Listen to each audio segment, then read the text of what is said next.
Türkiye'deki Uygurlar, Çin'in Tacikistan aracılığıyla Türk makamlar üzerinde baskı kurarak Uygurların sınır dışı edilmesini sağlamaya çalıştığı uyarısında bulundu. Türkiye'de bir süre önce Zinnet Gül Tursun isimli Uygur asıllı bir kadının 2 çocuğuyla birlikte Tacikistan üzerinden Çin Halk Cumhuriyeti'ne sınır dışı edildiği iddialarının ardından Türkiye'deki Uygurlar arasında sınır dışı endişesi arttı. Geçtiğimiz Temmuz ayında özellikle sosyal medyada büyük yankı uyandıran Zinnet Gül Tursun'un sınır dışı edildiğine dair haberlerin ardından birbiriyle çelişkili açıklamalar gelmişti.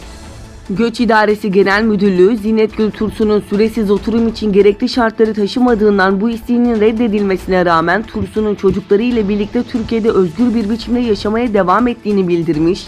Ancak Doğu Türkistan Milli Meclis Başkanı Seyit Ümtürk, Duran ise yaptığı açıklamada 30 yaşındaki Tursun'un 27 Haziran'da Türkiye'den Tacikistan'a, oradan da Çin'e teslim edildiğini ve şu an cezaevinde olduğunu, çocuklarının ise anneannelerine teslim edildiğini iddia etmişti.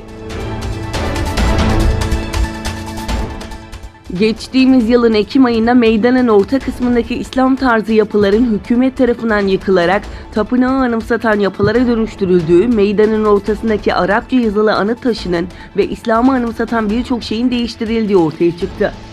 Doğu Türkistan'da kültür katliamı gerçekleştiren Çin, Çinileştirme adı altında Müslüman Türklere yaptığı zulmü ve din düşmanlığını Huy Müslümanlarına da uyguluyor.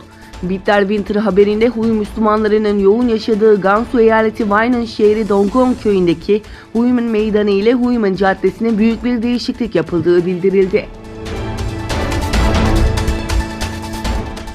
ABD yönetimi yeni düzenleme ile göçmenlere devlet desteğini kesecek ve oturum izni vermeyecek. Beyaz Saray'dan yapılan yazılı açıklamada ABD'li vergi mükelleflerine ve yardıma muhtaç olanlar için ayrılan sosyal güvenlik yardımlarını korumak amacıyla yeni bir düzenleme getirileceği belirtildi. Yeni düzenlemeye göre yardıma muhtaç göçmenlere hem devlet desteği kesilecek hem de oturum izni verilmeyecek. Çinli şirketlerin Avrupa'da gerçekleştirdikleri satın alma ve birleşme işlemlerinin hacmi bu yılın ilk yarısında 2018'in aynı dönemine göre %84 düşerek 2,4 milyar dolara geriledi. Denetim ve danışmanlık firması EY, Çin merkezli şirketlerin Avrupa'da bu yılın ilk yarısında yaptıkları satın alma ve birleşme anlaşmasına dair 6 aylık raporunu yayınladı. Rapora göre Çinli şirketlerin Avrupa'da bu yılın ilk yarısında yaptıkları işlem sayısı geçen yılın aynı dönemine göre %28 düşerek 81'e geriledi. Yemen'deki İran destekli Husiler, Suudi Arabistan'ın güneybatısındaki Cazan vilayeti sınırına topçu saldırı düzenlediklerini, olayda Suudi askerlerinden ölü ve yaralılar olduğunu açıkladı.